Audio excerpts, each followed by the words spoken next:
r/ask Reddit. Which movie villain do you agree with? Magneto. He always thought humans would try to destroy mutants and he was right because they tried. He might have not been completely right, but man, it's hard not to feel some sympathy for him after the shitty hand that life dealt him early on. As much as I'll miss Hugh Jackman as Wolverine, I will miss Ian McKellen's performance as Magneto. Him along with his real life best friend, Patrick Stewart, were absolutely perfect as Professor X and Magneto.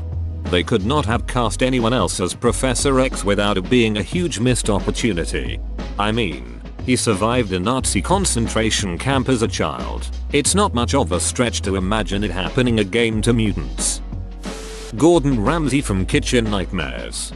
GR falls squarely in the anti-hero category. Think The Punisher but for shitty restaurant owners. Captain Hook. If a little boy chopped off your hand and fed it to a crocodile, you'd probably want to kill him too. Didn't he only get his hand chopped off because he was trying to kill the boy? To add insult to injury, he had to get a used hook from a second-hand store. The dad from Dirty Dancing. He was just trying to keep his underage daughter from ducking the local troublemaker. A local troublemaker he logically thought had knocked up a girl, got her a dodgy abortion, and was now trying to duck his daughter. Dude was just trying to protect his daughter from a predator, from the information he had. My favorite line in that whole movie is when said troublemaker tells baby something to the effect of, "Your dad did something I never could have done for my friend," after he saves her life. He isn't angry at her dad's dismissal of him, or even the accusations made. He's just thankful that his friend is going to be okay. That one dumpy line makes the movie for me for some reason. T-Rex from Jurassic Park. Also, the Indominus Rex. You made a living kill machine, with abilities that far exceed those of your measures to control it, and expect it to live its life in a small cage like a cat? Heck, even cats won't stay in cages. I was so irritated when I watched the movie. You make a monster amalgamation of megapredators, you give it opposable thumbs, and then you gave it a stealth mode, and then you stuff it in a tiny paddock it barely fits in, away from any social contact. Why the duck did you think this was a good idea?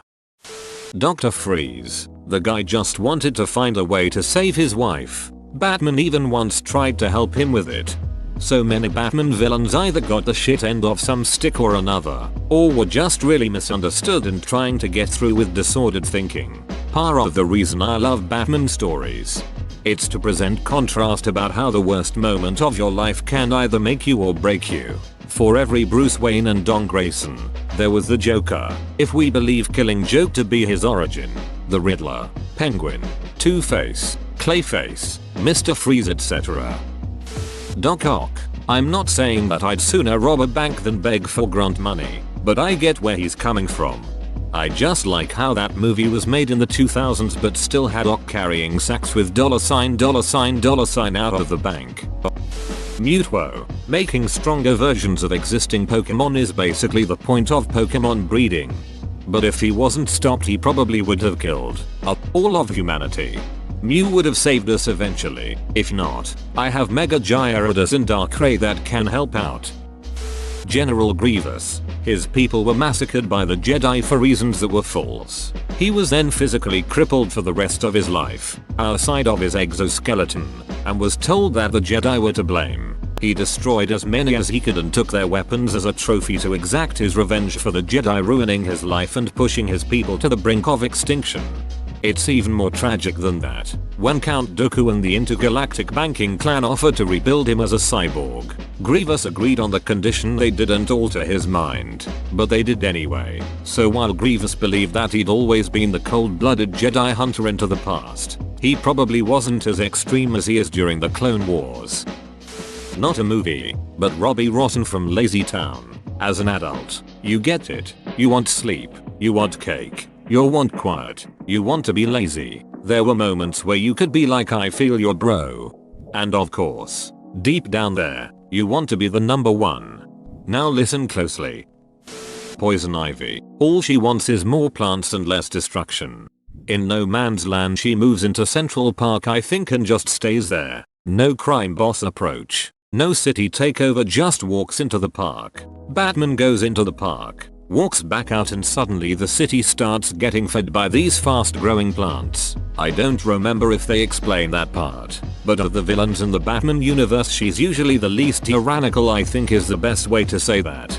Batman made a deal with her essentially. He wouldn't take her to the prison for her previous crimes, help protect her territory in no man's land as long as she would grow food for the populace. Wicked Witch of the West. Beach dropped a house on my sister and stole her shoes, I'd be out for blood too. I mean, when your name has wicked in it, at some point you just have to lean in.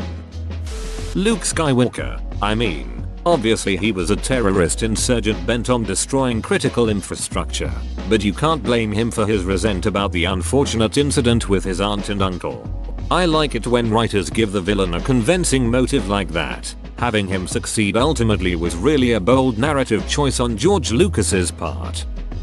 Hades. Not in any specific movie, but just the fact that he's always a villain despite him just chilling in the underworld, doing his job, and not causing mass genocide. Like the other gods, the worst thing he did was kidnap a teenage girl, but compared to Zeus, the hero in all these damn movies, he's not that bad. Agreed. The vilification of Hades is ridiculous. The wolves in The Day After Tomorrow. Just some hungry boy doing their best. The real villains of that movie were the fools who burnt the antique books for warmth rather than literally everything else in the room, including replaceable books. There was a whole section of tax law. Not from a movie, but Scar from Full Metal Alchemist Brotherhood. Buddy had all his people pretty much wiped out by the government and then targets government alchemists in revenge. Brotherhood did such a good job with setting up Scar as a villain, and then slowly revealing the truth about the Ishvalan Civil War. Megamind. But if you were to say that he wasn't a villain, then Hal BC, he's right, there is no Queen of England. He wasn't a villain, he was a supervillain. Chief Inspector Dreyfus from the Pink Panther movies. Maybe I wouldn't have gone as far as he did, but I understand his frustration. Well, I am not sure if it was the exact same character, but in A Shot in the Dark, the first movie, he purposefully assigns Inspector Clouseau to the case because he's being paid off, so he puts the most incompetent man he has on the job. So I think it's established that he's a straight up bad dude.